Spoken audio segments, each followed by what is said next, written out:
একসময় দিনে ৮০ টাকা মজুরিতে বাথরুম পরিষ্কার করা, ঘর মোছা এবং ঝাড়ু দেওয়ার কাজ করা গ্রামের ছেলেটা আজ দুটো কোম্পানির মালিক।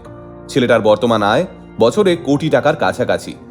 ইনফোসিস কোম্পানিতে পিয়নের চাকরি করার সময় বড় বড় ইঞ্জিনিয়ারদের হাতে পায়ে ধরে সে শিখে নিয়েছিল কম্পিউটারের বিভিন্ন কাজ, আর তারপর সেই কম্পিউটার শেখার মাধ্যমেই ছেলেটা বদলে নিয়েছিল নিজের ভাগ্য।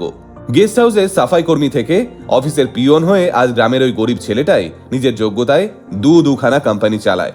কে বলে গরিব ঘরের ছেলেমেয়েরা আজীবন গরিবই থেকে যায়? যদি চেষ্টা আর জেদ থাকে তবে গরিব ঘরের ছেলেমেয়েরাও একদিন আকাশ ছুঁতে পারে। ছেলেটার নাম দাদা সাহেব ভগত। মহারাষ্ট্রের প্রত্যন্ত গ্রামে একটা গরিব পরিবারে বেড়ে ওঠা দাদা সাহেবের। হাই স্কুল পাশ করার পর আইটিআই কোর্স করতে করতেই দাদা সাহেব বুঝে যায় একটা চাকরির দরকার, নয়তো পরিবারের লোকজন খেতে পাবে না।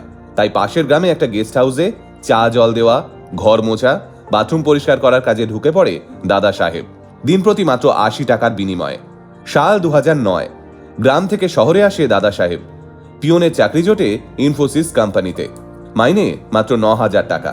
ইনফোসিসে পিয়নের চাকরি করতে গিয়ে দাদা সাহেব দেখেন এখানে বড় বড় ইঞ্জিনিয়াররা দামি গাড়িতে চেপে অফিসে আসে।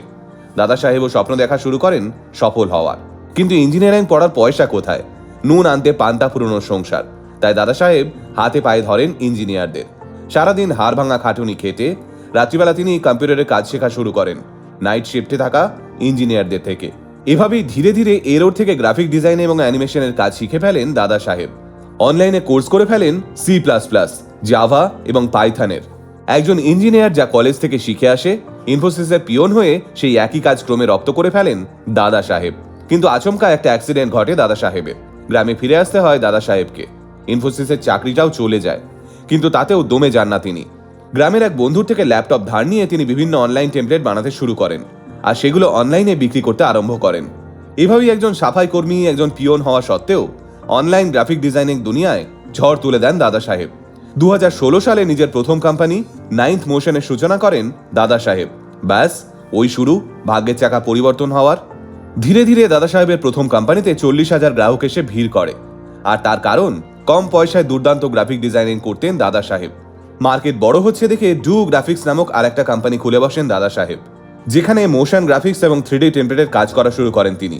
কাজে রাখেন আরও কিছু ছেলে মেয়েকে। কিন্তু এই কোম্পানি আদতে কোথায় ছিল জানেন? খোলা মাঠের মধ্যে তাঁবু খাটিয়ে অ্যাজবেস্টার দিয়ে মাথা ঢেকে শুরু হয়েছিল দাদা সাহেবের দ্বিতীয় কোম্পানি। কিন্তু সেই কোম্পানিতেই দেশ ছাড়িয়ে বিদেশের ক্লায়েন্টরাও আসতে শুরু করেন। আর এভাবেই ৮০ টাকায় বাথরুম পরিষ্কার করা ছেলেটা ধীরে ধীরে কড়া নাড়তে থাকে কোটিপতি হওয়ার দরজায়। একদিন যে ছেলেটা ইঞ্জিনিয়ারদের হাতে পায়ে ধরে কম্পিউটারের কাজ শিখেছিল, আজ সেই ছেলেটাই ওই ইঞ্জিনিয়ারদের থেকে বেশি টাকা উপার্জন করে। এবছর শার্ক ট্যাঙ্ক ইন্ডিয়াতেও অংশগ্রহণ করেছিলেন দাদা সাহেব ভগত এবং তার কোম্পানি। সেখানে দেখা শার্কদের মধ্যে বোটের আমান গুপ্তা দাদা সাহেবের এই স্বপ্নকে আরো বড় করে তুলতে ফান্ডিং করার জন্য রাজি হয়ে যান। আর সেই দামি গাড়ি চড়ার স্বপ্ন, সেটা কি পূরণ হয়েছে দাদা সাহেবের? আগে হ্যাঁ, আজ দাদা সাহেব একটা আউডি গাড়ির মালিক, যার দাম প্রায় ৫৩ লক্ষ টাকা। তাহলে কে বলেছে গরিব বাড়ির ছেলেমেয়েরা আজীবন গরিব হয়েই বাঁচে? আসল জিনিসটা হলো বড় হওয়ার জেদ। সেটা থাকলে সমস্ত অসম্ভবকে একদিন সম্ভব করে দেখানো যায়। আলটিমেট মোটিভেশন কথা বলে আমার আপনার মতো মানুষের, যারা সাধারণের ভিড়ে থেকেও অসাধারণ কিছু কাজ করে দেখায়।